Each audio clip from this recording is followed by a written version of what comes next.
કોઈ છોકરા સંડાસ જેલું પડ્યું છે એ ભાળી જેમ કે હા હવે મજા આવી. આ તો પામર જીવ છે, પામર જીવ માટે છે, પણ આ મનુષ્ય દેહ ની અંદર કઈક સંતોષ આવવા માંગે. સંતોનો ભાગ છે. સંતોની અંદર એવા જે કોઈ મહાપુરુષો રૂપે હે મોટા ઝાડવા છે, નાના નાના છોડવા છે, અનેક જાતના મહેકી રહ્યા છે. અને નાના નાના છોડવામાં જોજો મુખમાંથી નવા નવા શબ્દોની વાણી કાઢે છે. એ ફૂલડાની સુગંધ આવે છે. એવો બધો બાગ દેખાડ્યો હોય, પણ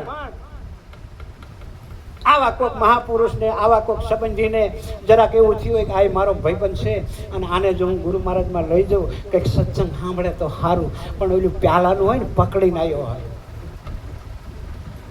એ પ્યાલાનો જે પકડીને આવ્યો હોય ને મુકાય નહીં. પછી ભલે 5 દી 8 દી મહિનો 2 મહિના 100 મહિના અરે 12 મહિના સુધી ગુરુવારમાં આવે, પણ અંતે બગીચો છોડી અને જે એનો વિસ્તારનો જે એનો મન જ્યાં હતું ને ત્યાં જીવ જાતો રહે, જાતો રહે, જાતો રહે. કારણ કે આ ભક્તિ કઠણ પડેલી,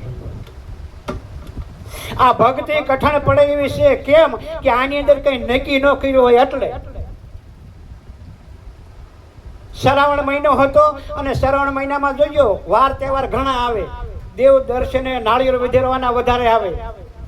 કોઈ નાગ પાંચમ ને કોઈ ગોકુળ આઠમ ને કોઈ ફલાણી અગિયાર ને આવું શ્રાવણ મહિનામાં નાળિયેર વધેરવાના સમય બહુ હોય. એટલે મારી રાખો એક વ્યાપારી કે લે નાળિયેરનો વ્યાપાર કરો. રેંકડી લઈ માલપા 2-3 કોથળા ભર્યા નાળિયેરના. કે આ નજીકના ગામડા છે ને ગઢ ને શિરવાણિયા ને હાંગુઈ નાગડકા ભાણેજોડા